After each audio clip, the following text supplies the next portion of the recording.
I don't want to walk down the street and have people think that's a straight person. I want people to I want people to know. I want people to in the same way that the same way Well, you that have to get a green suit. Just get a green suit exactly. and just smoke like that. Udo, Michael, hi. It's nice to meet you both virtually.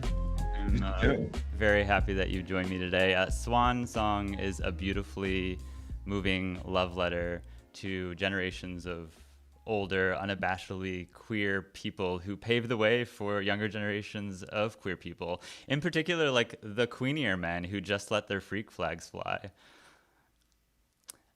I thought I would start by asking you what made you both say yes to this project. Well, first, for me was important the script. I got the script and I liked it, and I said I want to meet Todd because I want to see if I can work with him. And if I wouldn't have liked him, I wouldn't have made the film. But I liked him. He came to Palm Springs and we talked about it. And we talked more and more about it. The script was very strong. And I wanted to shoot chronological as we could. So I wanted to start really in the retirement home, which we did. And I stayed there a day or two, I forgot, I think a day, on my own with no camera because I wanted to feel the bed. I wanted to see where everything was. And then we went to town. And for me, the importance about this film is the different generation of my generation and the going back there and people don't recognize me anymore.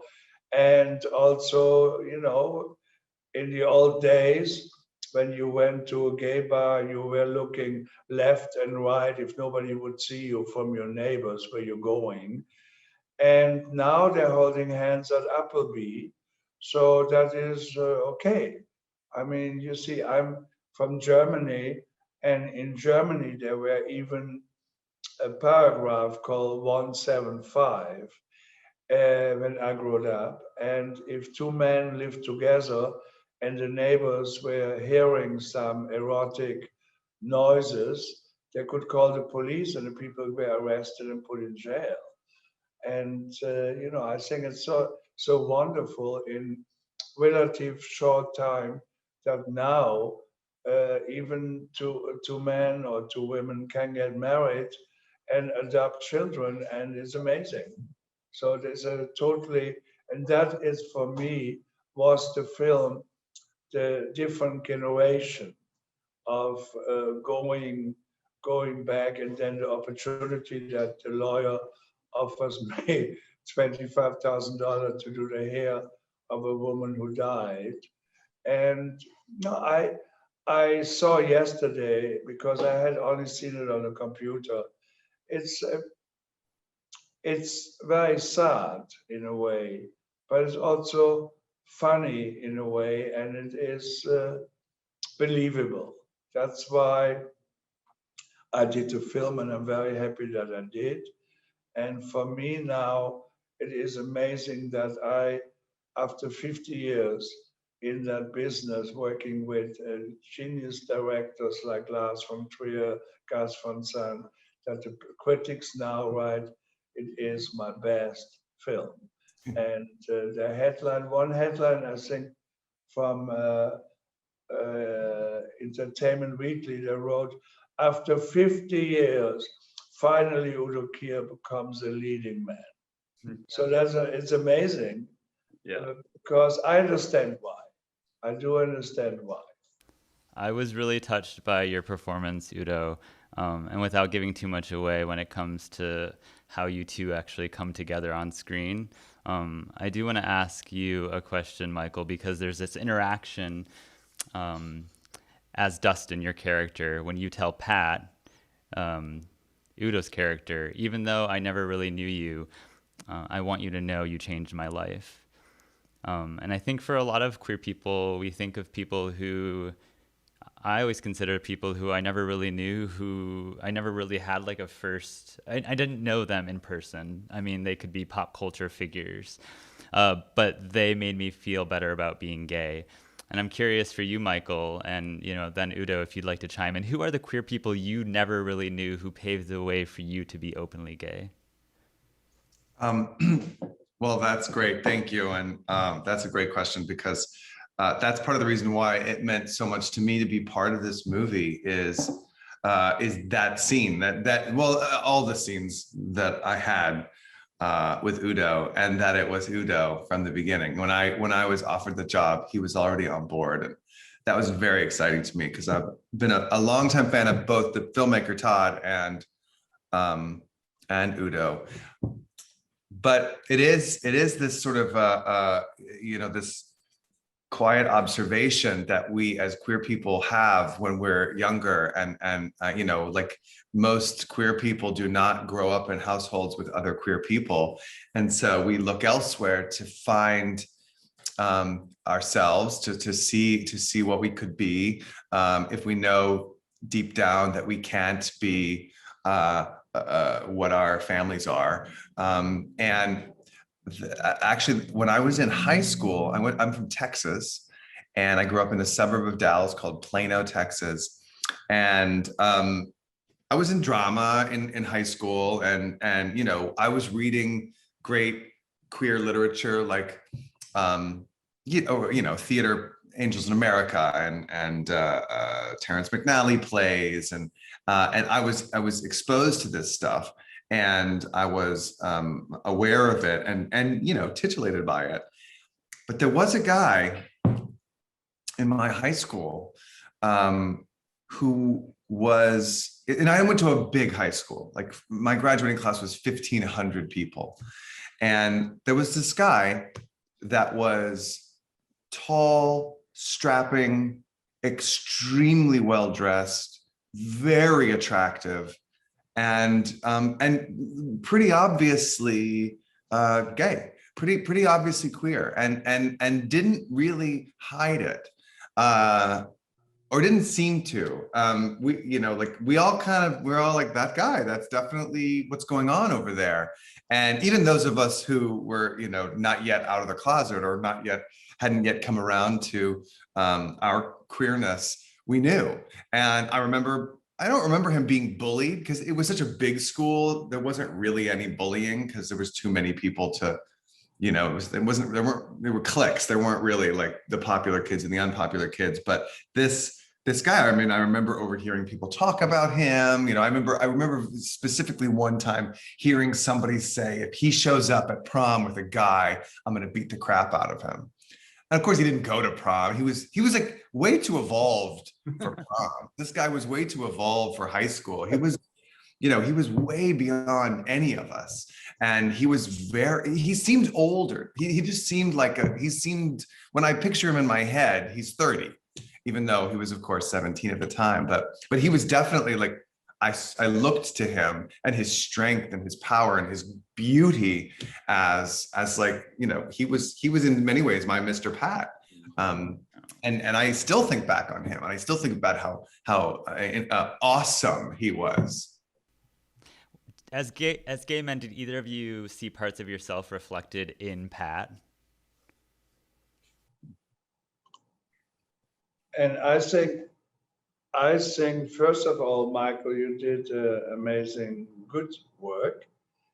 And the scene on the couch works so well because I don't move 1 inch.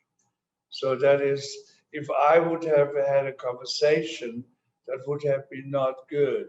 But just having the cigarettes with the ashes and listening, which made it stronger than if I would have answered you or say something. And it's also in the scene when I come to the house and talking about your grandma.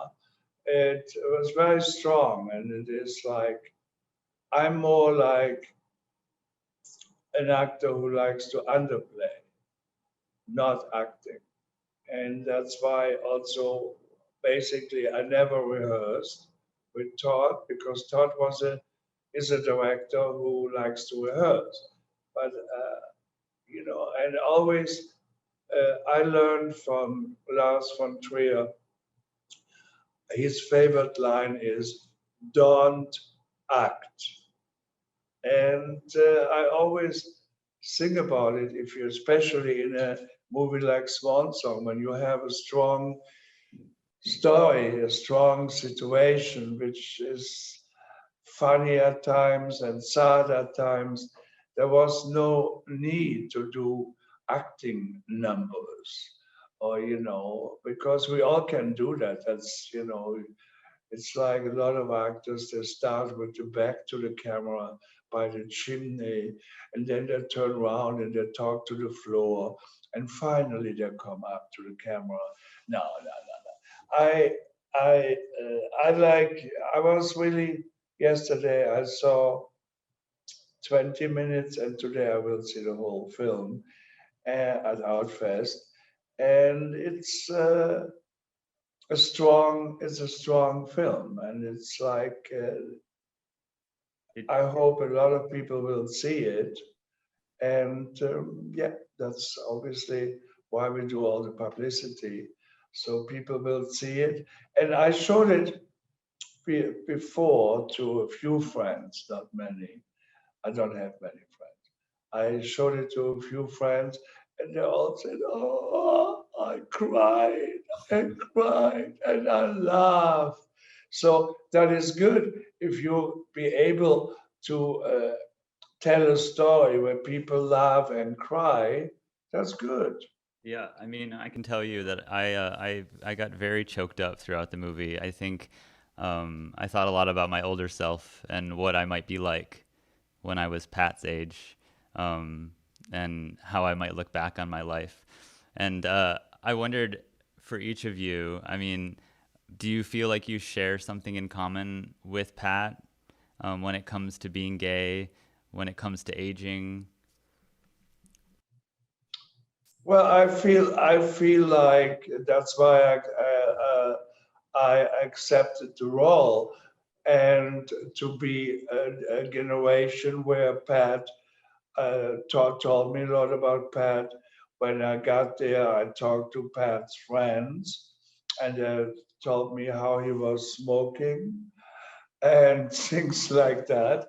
And yeah, it is definitely the generation, and we were very lucky that in Sandusky, the main street became our set.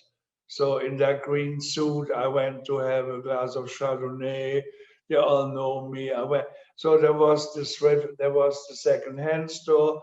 Across the street was the theater. So it became all real. It wasn't not a film where you have trailers and no, no, no, no. It was a real film of, and as you the question you have ahead is, it was of course a generation problem. And now in the story, I'm an old man who had a heart attack and folding napkins in a retirement home because he wants that the time pass quicker.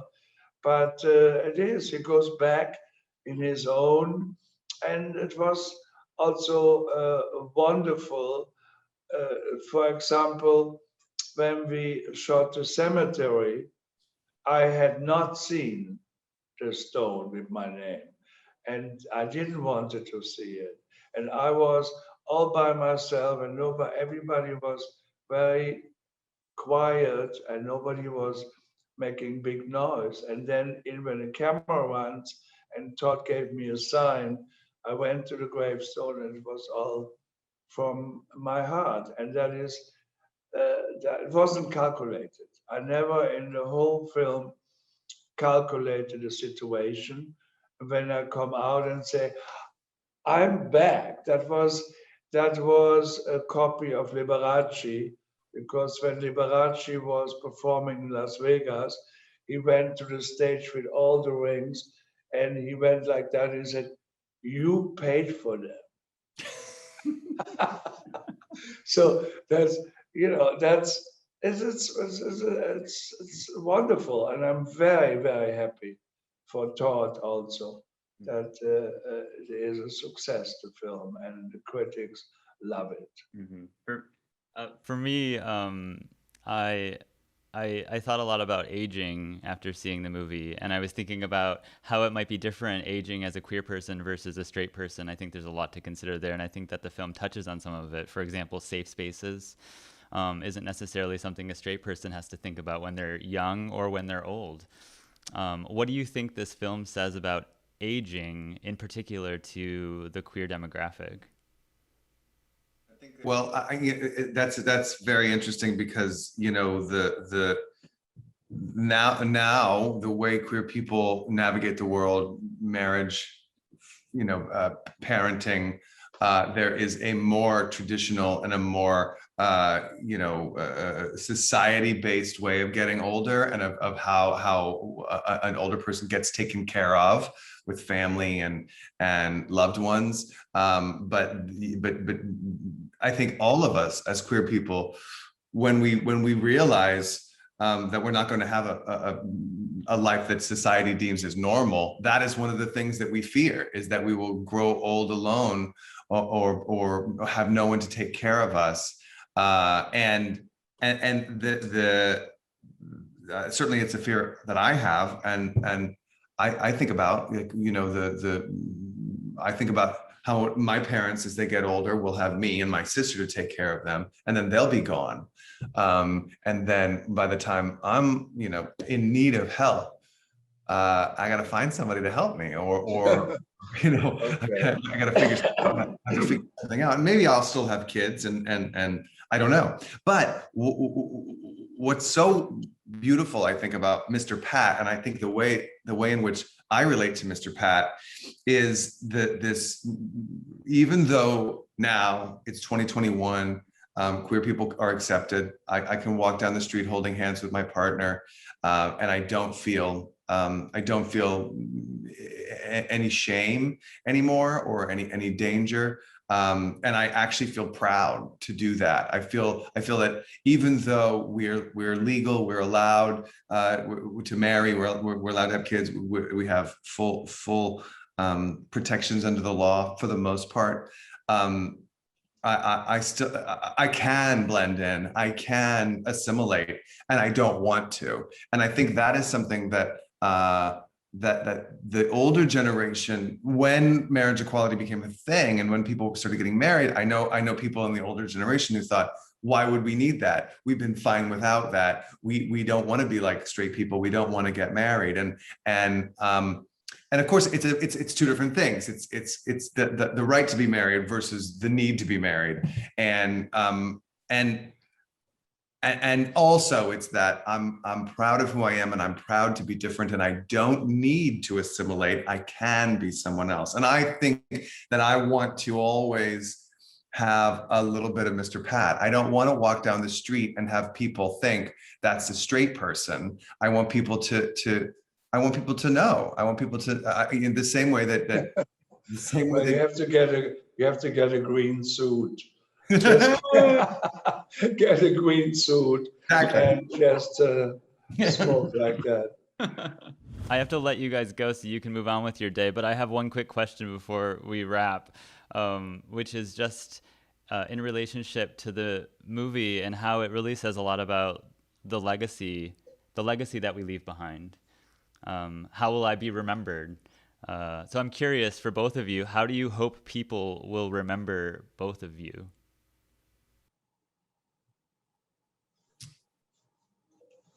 Well, in my case, because Mike is so much younger, in my case, doing it for 50 years, being Andy Warhol's Dracula, Andy Warhol's Frankenstein, people will, I guess, remember me. But it is amazing. For me, it's really amazing that Variety and all the critics write that is my best film. I feel a little bit strange about that, making so many films with great directors like my Own Private Idaho with Gus, and now they write is my best film. I know why.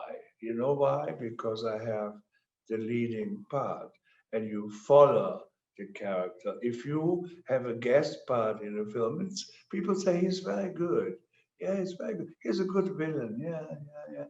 But it's not, they cannot follow you to a story, from folding napkins till wearing wonderful shoes when he is dead. And Michael looks and understands that is the life. You have to be free. And even then, when you die, you, with last energy, you take the shoes from her and put them on your feet. And I think that's, it is, an amazing movie. All I can say, with good feelings. That's such a beautiful response to the idea. And, I want to continue to be part of cool things like this. And I want my legacy to be he was part of cool things and he was always himself.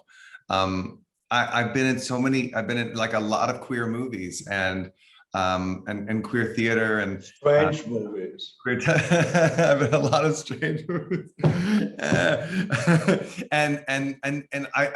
There was a point when I was, first on TV and I was playing a gay character, very flamboyant gay character. And I was told, don't do this again. Don't do any more of these. Don't get pigeonholed. And I thought pigeonholed as gay, that seems so, there's so many different kinds of gay people. And I do play gay parts all the time. And they are different. We have so many different ways of being gay or queer or LGBTQ, and there are so many stories to tell. And I'm so proud to be part of this one, which I saw with a group at the Rooftop Film Festival in Brooklyn, a group of, I would say, very predominantly heterosexual people who loved it. And that is a really exciting thing too, to be part of a movie that you would maybe call a gay movie because the protagonist is gay. And, the central conflict has to do with his homosexuality, or whatever it has to do with. But this is a straight person's gay movie. Straight people love it. And I think that's a testament to Udo and a performance at the center that can compel and delight and